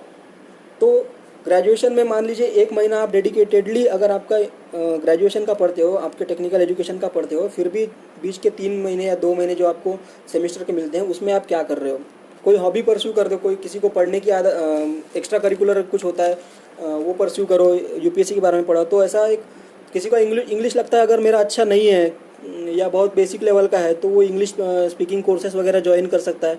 तो ग्रेजुएशन का ये समय होता है जब रिस्ट्रिक्शंस हमारे ऊपर मिनिमम होते हैं। मोस्टली हम घर के बाहर रहते हैं, कोई हॉस्टल में रहता है या घर में भी अगर आप रहते हैं तो ज़्यादा से ज़्यादा समय आप घर के बाहर ही बिताते हो। तो ये समय है आपने मैक्सिमम अपने खुद के लिए यूटिलाइज़ करना है, क्योंकि एक्सपोजर आपका बढ़ रहा है, आपको रिसोर्सेज अवेलेबल हो रहा है। उस समय आपके आसपास के लोग होते हैं, आपको गाइड करने वाले होते हैं, कॉलेज में टीचर्स होते हैं, हेल्प करने वाले। हो सकता है आपके कॉलेज में कोई यूपीएससी वाला कोई प्रिपरेशन करने वाला ग्रुप हो, वो भी हो सकता है। तो बेटर है कि ये जो ग्रेजुएशन का समय है इसमें आप टाइम वेस्ट ना करते हुए इसको आप यूटिलाइज़ करो। ऐसा नहीं है कि ग्रेजुएशन में आपने फिर एक्स्ट्रा करिकुलर नहीं करना है। किसी को सिंगिंग डांसिंग का जो हॉबी होता है वो भी आप परस्यू कर सकते हो, वो भी बहुत अच्छी बात है। वो आपको डिटेल एप्लीकेशन फॉर्म जो होता है यूपीएससी का मेंस एग्जाम के बाद इंटरव्यू के लिए जो होता है, उसमें आप वो हॉबीज़ फिल कर सकते हो, उसके ऊपर आपको सवाल पूछे जा सकते हैं। अगर आपने ज़िंदगी में सिर्फ पढ़ाई ही की है तो वो आपका रिज्यूम जो होता है वो अपील नहीं करता इंटरव्यू बोर्ड को। They are looking for versatile personality, ऐसा आदमी जिसको बहुत अलग अलग चीज़ों का शौक होता है, जो अलग अलग चीज़ें संभाल सकता है, ऐसा आदमी उनको एडमिनिस्ट्रेटर के तौर पे चाहिए होता है। अगर आप डांस कर सकते हैं, आप पेंटिंग कर सकते हैं, आपकी कोई हॉबी होती है और आप पढ़ भी रहे हैं, ग्रेजुएशन भी किया आपने और यूपीएससी भी पास किया, इट शोज़ कि आप बहुत सारी चीज़ें मैनेज कर सकते हो एक साथ। ठीक है, आपने सिर्फ अपने आप को किताबों में घुसा के नहीं रखा है, किताबों के बाहर की भी एक दुनिया होती है, उसमें भी आप मैनेज कर रहे हो, अच्छा कर रहे हो, किताबें भी पढ़ रहे हो। तो ये सब चीज़ें आप कर रहे हो तो आपका एक जो डिटेल एप्लीकेशन फॉर्म होता है वो एक वजनदार फॉर्म बन जाता है। ओके, तो इस तरह से आपने मैनेज करना है कि एक्स्ट्रा करिकुलर वो करना है, फिर टेक्निकल सब्जेक्ट है उसके बारे में भी पढ़ना है, और ये यूपीएससी का प्रिपरेशन जैसा कि मैंने बताया, जो जितना भी बचा हुआ टाइम है कॉलेज का छोड़ के वो आप यूपीएससी में यूटिलाइज कर सकते हो। प्री और मेंस की स्टडी एक साथ कैसे मैनेज करें? अच्छा, किसी ने पूछा है प्री और मेंस की स्टडी एक साथ कैसे मैनेज करनी चाहिए। देखो, प्री और मेंस का यह है कि प्री मेंस और प्री की स्टडी ऐसा कोई पार्टीशन नहीं होता है, वाटर टाइट सेपरेशन नहीं होगा कि ये प्री का हो गया एक्सक्लूसिव, ये मेंस का हो गया, ऐसा नहीं होता। जैसे प्री में history, geography, science and tech, polity, economics, ये सब जो टॉपिक है वो मेंस के भी टॉपिक है। तो ऐसा नहीं है कि ये प्री में ही आ गया तो ये मेंस में नहीं आएगा, ये मेंस में आ रहा है तो ये प्री में नहीं आएगा, ऐसा नहीं होता। प्री और मेंस का प्रिपरेशन साथ साथ ही चलेगा। प्री में क्या होता है ना, आप कंसेप्ट याद कर लेते हो, उसके फैक्ट्स याद कर लेते हो, और हो सकता है लक अच्छा है तो आपने जो पढ़ा है, जो फैक्ट्स पता है, जो आप कंसेप्ट पता है, वो कंसेप्ट जैसे कि तैसे एग्जाम में आ गए। मेंस में क्या होगा, डायरेक्टली क्वेश्चंस पॉपअप नहीं करते। मेंस में क्वेश्चन, अगर आप यूपीएससी का क्वेश्चन पेपर आप देखोगे तो आपको क्वेश्चन पेपर बहुत वेग लगेगा, ऑब्जेक्टिवली ऐसा कुछ नहीं पूछा रहेगा इसी के बारे में, वे क्वेश्चन पेपर रहेगा। तो आपने जो प्री के लिए जो चीज़ें पढ़ी थी, जो रट्टा मारा था कंसेप्ट्स का, जो डेफिनेशंस रट्टा मारी थी, जो एग्जाम्पल रट्टा मारे थे, वो आपने मेंस के आंसर में आपने उतारना है। ठीक है, तो मेंस और प्री की प्रिपरेशन जो है आइसोलेटेड टाइप की नहीं होगी। ठीक है, प्री के लिए आपने जो पढ़ा है, जो चीज़ों का रट्टा मारा है, वो आप मेंस के आंसर में उतार पाओगे। ठीक है, तो इस बात को समझना है। प्री और मेंस की पढ़ाई लगभग साथ में चलेगी। मैं तो कहूँगा इंटरव्यू की भी तैयारी जो है वो साथ में ही चलेगी। प्री और मेंस में आप कंसेप्ट आपके कितने क्लियर है वो डिपेंड करता है कि इंटरव्यू में आप किस तरह से एक्सप्रेस कर पा रहे हो खुद को। अगर कंसेप्ट क्लियर नहीं होंगे किसी चीज़ के बारे में तो वो पकड़ लेंगे आपको कि आपको पता नहीं है, ऊपर ऊपर का ही नॉलेज है, शैलो नॉलेज है, तो वो उस चीज़ के बारे में ज़्यादा सवाल पूछेंगे आपको, फिर आप जवाब नहीं दे पाओगे। तो इसके लिए अच्छा है कि प्री मेंस और इंटरव्यू का प्रिपरेशन जो है वो साथ में ही लगभग चलते रहता है। तो आप उसको कंपार्टमेंटलाइज करके मत देखो, आप उसको एक ही कॉम्प्रिहेंसिव होल समझो। ठीक है, किसी ने पूछा है can we manage our UPSC study with our graduation. हाँ, सब लोग यही करते हैं। ग्रेजुएशन में अगर आप पढ़ना चालू कर रहे हैं तो बेस्ट है। यूपीएससी की स्टडी जो है ग्रेजुएशन टाइम में ही मोस्ट ऑफ द लोगों को जो है पता चलता है कि अगर मान लीजिए आप ग्रामीण इलाके में रहते हैं, ग्रामीण क्षेत्रों में रहते हैं, तो वहाँ पे लोगों को अवेयरनेस नहीं होता यूपीएससी एमपीएससी के बारे में। तो आप जब घर से बाहर निकलते हैं 10th या 12th के बाद, तभी आपको पता चलता है। मुझे भी 10th 12th के बाद ही पता चला था कि ये यूपीएससी वगैरह ऐसा कुछ होता है, तो इसके लिए एग्ज़ाम होती है और प्रिपेयर करना चाहिए। तो मोस्टली ये प्रिपरेशन हो जाता है, जैसा कि मैंने किया था सेकंड ईयर थर्ड ईयर में। एक साल तो मैंने सिर्फ एनसीईआरटी पढ़ा था, मैं पहले बता चुका हूँ। फिर उसके बाद थोड़ा करंट अफेयर्स वगैरह पता चला, और फिर एक साल तो इसी में चला गया कि क्या क्या नहीं पढ़ना है। ओके, किसी ने पूछा है साइंसेस या आर्ट्स से यूपीएससी हमारे लिए इजी हो जाएगी। शायद ये 12th लेवल की बात कर रहे हैं। ओके, साइंस स्ट्रीम या आर्ट्स स्ट्रीम की बात कर रहे हैं। तो जैसे कि मैं बता चुका हूँ, बेटर कि आप कोई टेक्निकल कोर्स करें ग्रेजुएशन में। आर्ट्स में क्या है ना, जॉब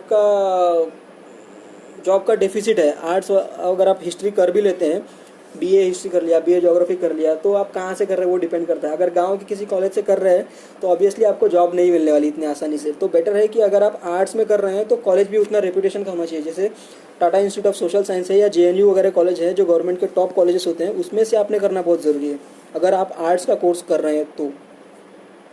ठीक है, इन कॉलेजेस में करने से, ग्रेजुएशन करने से ये होता है ना, एक फ़ायदा ये होता है कि आपका एक ब्रांड बिल्डअप हो जाता है कि जवाहरलाल नेहरू यूनिवर्सिटी से इस लड़के ने हिस्ट्री में बीए किया है, इस लड़के ने हिस्ट्री में एमए किया है। तो वेस्ट लॉट में नहीं जाओगे आप। जो इंटेलेक्चुअल जो होता है ना इंडिया का, जो क्रीम इंटेलेक्चुअल होता है, उसमें आपकी गिनती होने लगती है कि आपने जेएनयू से हिस्ट्री में किया है, पॉलिटिकल साइंस में किया। तो आपके लिए जॉब पाना आपके लिए उतना मुश्किल नहीं हो जाएगा। किसी भी कॉलेज में आसानी से अगर आप नेट सेट पास कर लेते हो तो किसी भी कॉलेज में आपको प्रोफेसर की जॉब लग जाएगी, अगर मान लीजिए यूपीएससी नहीं हो पाते तो। इसलिए ब्रांड बिल्डिंग बहुत ज़रूरी है, और ज़रूरी है कि 10th या 12th के बाद आप अच्छे कॉलेज में जाए। आप इंजीनियरिंग कर रहे हैं तो आईआईटी एनआईटी में जाए, मेडिकल में जा रहे हैं तो एम्स वगैरह गवर्नमेंट कॉलेजेस में जाए, और अगर बीए वगैरह कर रहे हैं तो जेएनयू टिस जो ऐसी फेमस इंस्टीट्यूट्स होते हैं जो जहाँ की क्या टॉप लेवल के इंटेलेक्चुअल जो इंडिया के प्रोड्यूस करती है, वहाँ पे आप जाए। ओके, प्रिपेयर करने दिल्ली ही आना ज़रूरी है क्या? अच्छा, या अपने रीजनल सिटीज़ में भी कर सकते हैं। अच्छा, प्रिपेयर करने के लिए सबसे ज़रूरी है कि पहले हुआ करता था कि दिल्ली जो है या महाराष्ट्र में पुणे है, ये हब हुआ करता था यूपीएससी प्रिपरेशन का।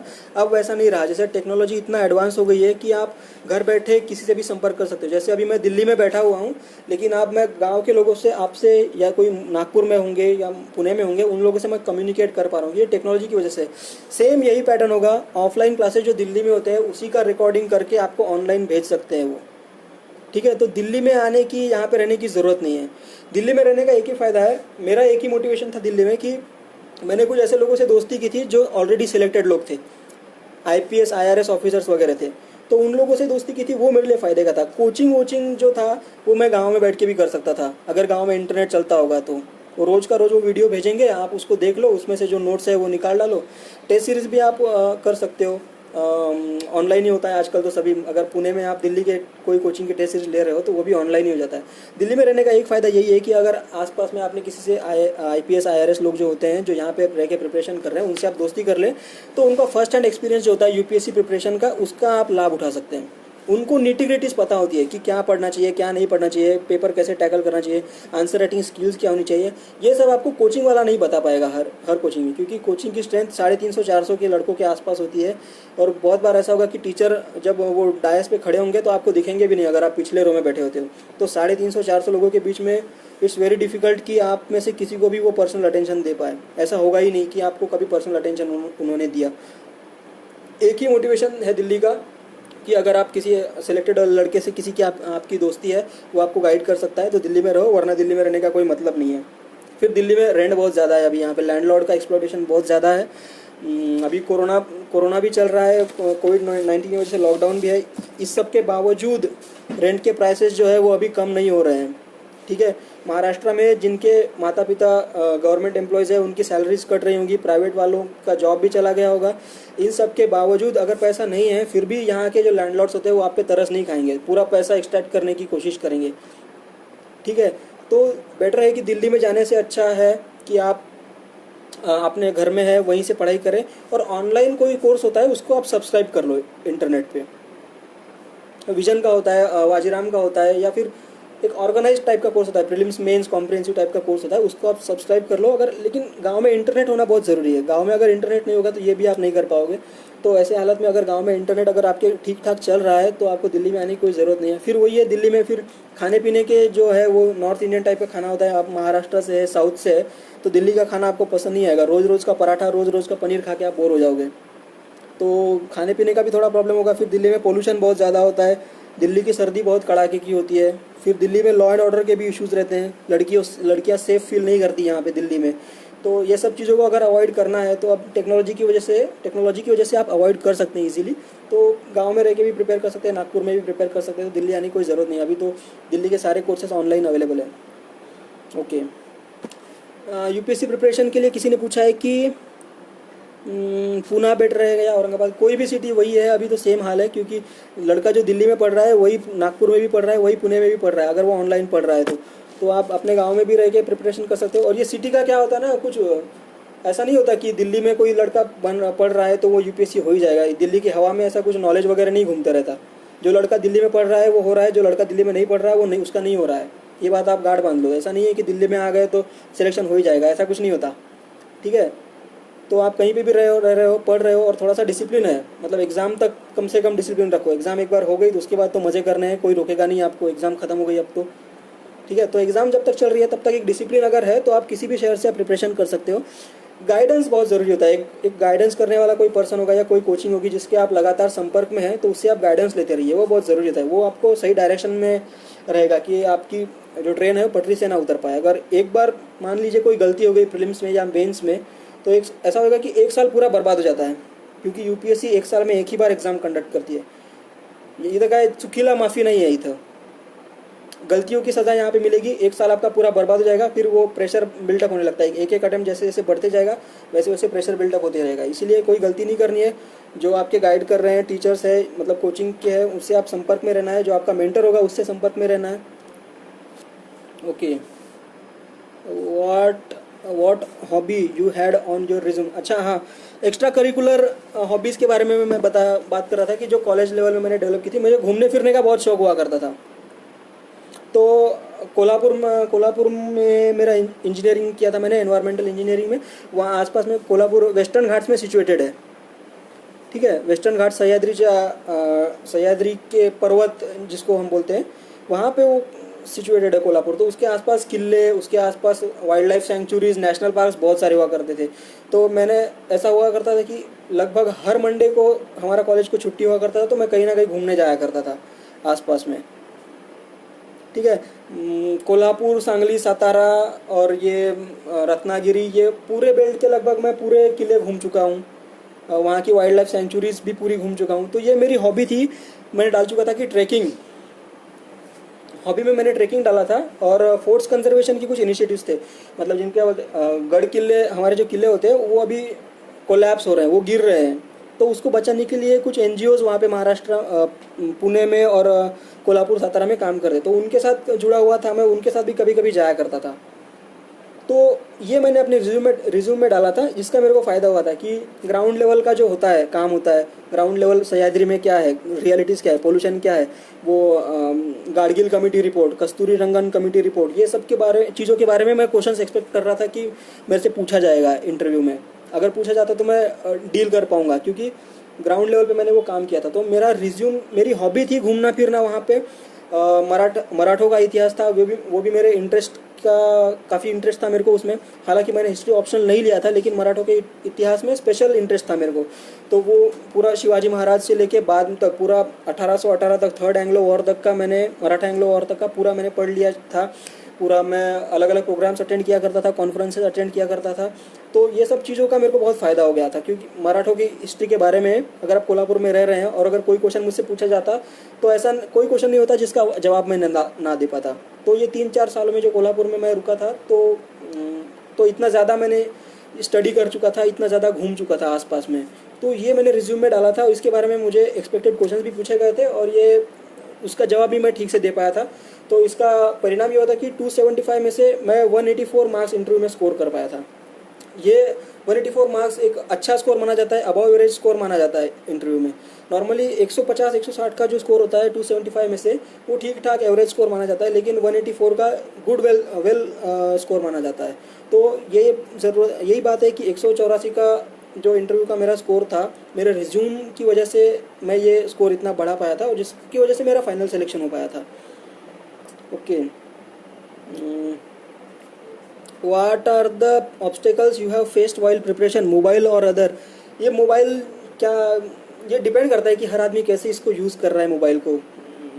आप ओवर यूज़ कर रहे हैं मोबाइल का। बहुत सारे सोशल मीडियाज वगैरह ऐप वगैरह होते हैं, जितने ज़्यादा ऐप होंगे उतना ज़्यादा आपका टाइम कंज्यूम करता है। जैसे मैंने प्रिपरेशन की फ़ेज़ में मैंने फेसबुक जो था, मैंने 2000 लगभग 12-13 में ही बंद कर दिया था। उसके बाद मैंने फेसबुक जो खोला है वो कल खोला है मैंने अकाउंट। ये फेसबुक लाइव आना था मेरे को, इसीलिए मैंने कल अकाउंट खोला था। इतने सालों में, इवन सिलेक्शन होने के बाद भी 2019 में भी मैंने फेसबुक चालू नहीं किया था, मैंने बंद ही रखा था। डिस्ट्रैक्शन होता है, और फेसबुक ऐसी कोई ऐप नहीं है कि जिस पे आप बहुत नॉलेज गेन कर रहे हो। आपके आसपास के दोस्त आपके कंटेम्प्रेरी पॉलिटिक्स पे, सोशल इश्यूज़ पे नॉलेज शेयर करते रहेंगे, लेकिन वो एग्ज़ाम में नहीं पूछा जाएगा। हो सकता है वो चीज़ें बहुत रिलेवेंट हो। मान लीजिए लेबर का जो इश्यूज़ है, लेबर का जो माइग्रेशंस हो रहा है, दिल्ली से, मुंबई से लोग अपने अपने घर में यूपी में जा रहे हैं, ये सब चीज़ों के बारे में यूपीएससी में क्वेश्चन आपको नहीं पूछा जाएगा। ऑब्वियसली वो नहीं पूछेंगे, लेकिन ये सब चीज़ों के बारे में आपको पता रहना बहुत ज़रूरी है, जो हमारे देश में हो रहा है।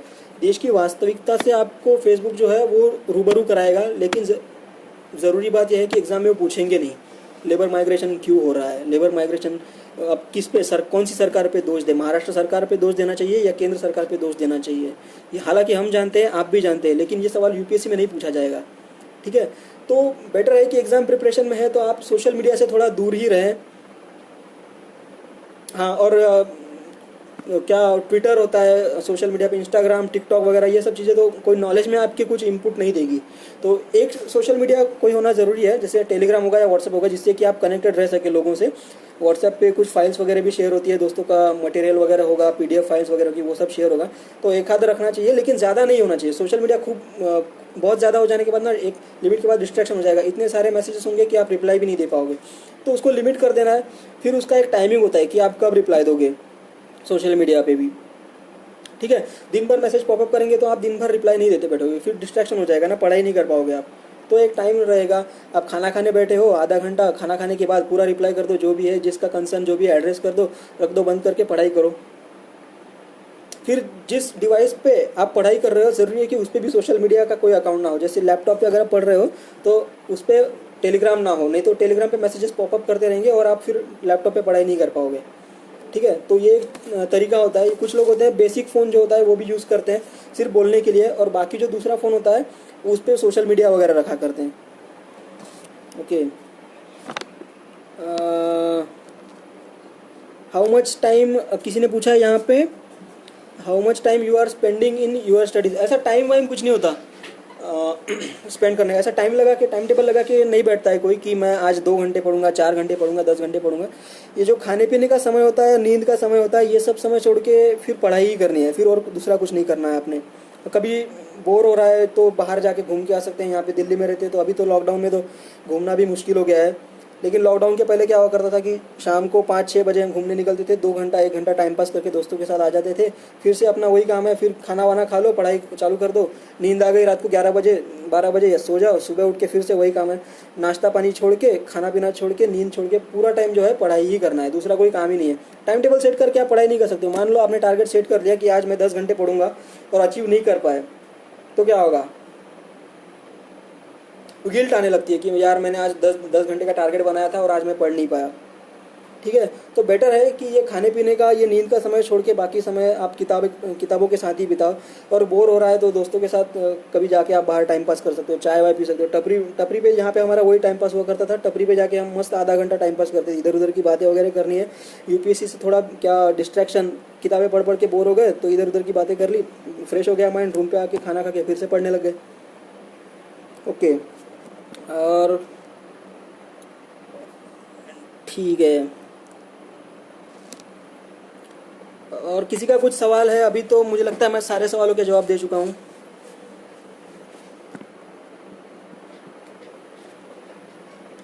बैटरी संपत आली किती 10%. जाईल किती वेळ झाला? और किसी का कुछ सवाल है तो कंटिन्यू कर सकते हैं। सर और भी जो भी सवाल है वो भेज दीजिए अगले सेशन में, पहले परसों और से सेशन लेंगे। ठीक है, ओके। और भी अगर आप लोगों के कुछ सवाल होंगे तो मैं उसको ज़रूर जवाब देने की कोशिश करूँगा। आप लोग मेरा व्हाट्सएप नंबर आप लोग मेरा लिख लो, 7709422606। ये मेरा व्हाट्सएप नंबर है, इस पर आप मेरे को पर्सनली मैसेज कर सकते हैं, मैं आपके सवालों के जवाब दूंगा। और ज़्यादा अगर सवाल होते हैं तो मैं फिर कुछ दिनों बाद या कल परसों जब भी लगे मेरे को टाइम मिलेगा, मैं आप लोगों को फिर से लाइव आऊँगा, तब आप लोग मेरे से फिर से सवाल पूछ सकते हैं। और बेटर है कि आप सोशल मीडिया पे, व्हाट्सएप पे आप मेरे को मैसेज करो, आपके सवालों के जवाब देने की मैं पूरी कोशिश करूँगा। हाँ, बहुत अच्छा सवाल पूछा यहाँ पे किसी ने, which language have you preferred while interview, it depends on consult officer. अच्छा, ये शायद बोलना चाहते थे कि इंटरव्यू कौन से माध्यम में आपने दिया है। हाँ, तो ऐसा होता है, प्रैक्टिकल डिफ़िकल्टीज मैं बताता हूँ। इंटरव्यू में लैंग्वेज की वजह से क्या होती है कि अगर आप रीजनल लैंग्वेज ले रहे हैं, मान लीजिए आप तमिल ले रहे हैं, तेलुगु ले रहे हैं या मराठी ले रहे हैं, और आपका इंटरव्यू पैनल में अगर नॉर्थ इंडिया के कोई ऑफिसर बैठे, चेयरमैन मान लीजिए नॉर्थ इंडिया से है, तो ऑब्वियसली उसको तमिल लैंग्वेज नहीं पता होगी, लेकिन 100% श्योर है कि उसको हिंदी पता होगी और उसको इंग्लिश पता होगी। तो इन केस आप रीजनल लैंग्वेज लेते हो तो वो क्या करते हैं, वहाँ पे एक ट्रांसलेटर बिठा देते हैं आपके बाजू में। तो फिर चेयरमैन आपसे कोई सवाल पूछेंगे हिंदी या इंग्लिश में, आप इंग्लिश में पूछा जाएगा, आप इंग्लिश तो समझ जाओगे, लेकिन आप जब जवाब दे रहे हो तो आप रीजनल लैंग्वेज में दोगे। तो क्या करते हैं कि ट्रांसलेटर बिठाया हुआ है, आप वो ट्रांसलेटर को अपना जवाब दोगे, फिर वो ट्रांसलेटर ट्रांसलेट करके वो चेयरमैन को बताते हैं या बोर्ड मेंबर जो होते हैं इंटरव्यू में उनको बताते हैं। तो ऐसे में क्या होता है ना, आपकी बॉडी लैंग्वेज कम्युनिकेट नहीं कर पाती उनसे सीधा बोर्ड मेंबर से, मैसेज का जो सब्सटेंस होता है ना वो लॉस्ट हो जाता है कम्प्लीटली, क्योंकि मैं ट्रांसलेटर को कुछ और बता रहा हूँ, ट्रांसलेटर चेयरमैन को कुछ और बता रहे हैं। तो इसमें क्या होता है ना, कम्युनिकेशन का एक गैप हो जाता है, कम्युनिकेशन में जो नेचुरलनेस होती है वो पूरी तरह से ख़त्म हो जाती है। तो बेटर है कि आप हिंदी में दे या इंग्लिश में दे, ये 2 लैंग्वेजेस है। मराठी भी अगर आप होंगे तो मैं आपको सजेस्ट करूँगा कि आप हिंदी या इंग्लिश में ही इंटरव्यू दें, क्योंकि ऑब्वियसली आप रिस्क नहीं लेना चाहेंगे। मान लीजिए अगर 5-10 मार्क भी कम आ गए तो ऐसा हो सकता है कि आपका पत्ता कट गया और फाइनल सिलेक्शन आपका ना हो पाया। तो किसी भी चीज़ पे रिस्क नहीं लेना है यूपीएससी में। और फिर वही बात है, 2-4 मार्क कम पड़ गए, फाइनल सिलेक्शन नहीं हुआ तो फिर 1 साल वेट करना है, फिर तीनों स्टेज में से गुजरना है। ओके, तो मैं मेरा इंटरव्यू का बताता हूँ। मैंने इंटरव्यू के लिए मराठी लैंग्वेज चूज़ किया था, क्योंकि पिछला जो इंटरव्यू था वो मैंने इंग्लिश में देना चाहता था। इंग्लिश में क्या होता था कि इंग्लिश बोलने की प्रैक्टिस नहीं की थी मैंने, मतलब मुझे कॉलेज में ग्रेजुएशन तो इंग्लिश में ही हुआ था, यूपीएससी की पढ़ाई भी इंग्लिश में ही की थी। लिखने की इंग्लिश में आदत थी लेकिन बोलने की इंग्लिश में आदत नहीं थी। तो इंग्लिश जब मैं बोल रहा था तो मैं फंबल कर रहा था, मतलब त ब ब ऐसा हो रहा था। तो जिसकी वजह से क्या हुआ कि पहले इंटरव्यू में 2016 में जब मैंने दिया था तो इंप्रेशन पूरा ख़राब हो गया। अरे ये लड़का तो ठीक से बात ही नहीं कर पाता अंग्रेज़ी में, ये पता नहीं कैसे आ गया, इस तरह का इंप्रेशन क्रिएट हो जाएगा उनके सामने। तो मेरे को मार्क्स भी वैसे ही मिले थे, 140 मार्क्स मिले थे, जिसकी वजह से फिर मेरा सिलेक्शन नहीं हुआ था 2016 में जब इंटरव्यू दिया था। 2018 में मैंने सिलेक्शन हुआ था, तब मैंने ये किया था कि फॉर्म भरते समय मैंने मराठी डाला था, क्योंकि मराठी में मेरा कम्युनिकेशन अच्छा है, इसीलिए मैंने मराठी वहाँ पे फॉर्म में भरा था। और मराठी भरने की वजह से जब मैं इंटरव्यू जो चेंबर होता है उसमें गया था तो उन्होंने ट्रांसलेटर एक साइड में रखा हुआ था।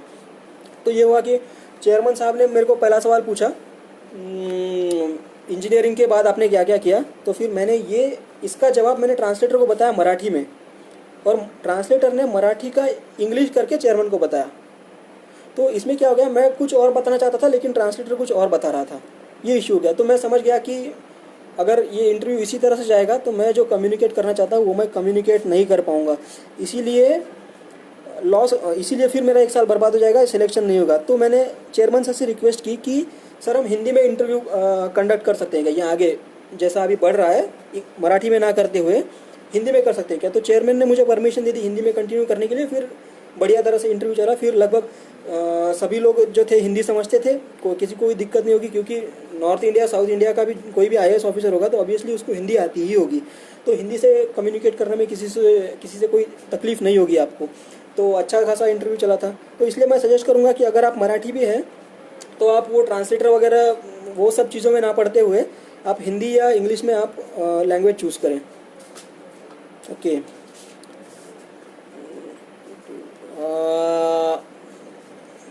ओके, तो मैं समझता हूँ यहाँ पे बहुत सारी चीज़ों के बारे में हमने डिस्कस कर लिया है, और आगे भी अगर आपके कोई सवाल रहेंगे तो मैं फिर से आपको एड्रेस करने की कोशिश करूँगा। अच्छा, यहाँ पे किसी ने मेरा नंबर गलत कोट किया है, नंबर यहाँ पे ठीक से लिखना 7709422606। ये नंबर करेक्ट कर लो यहाँ पे, 7709422606 ये नंबर है।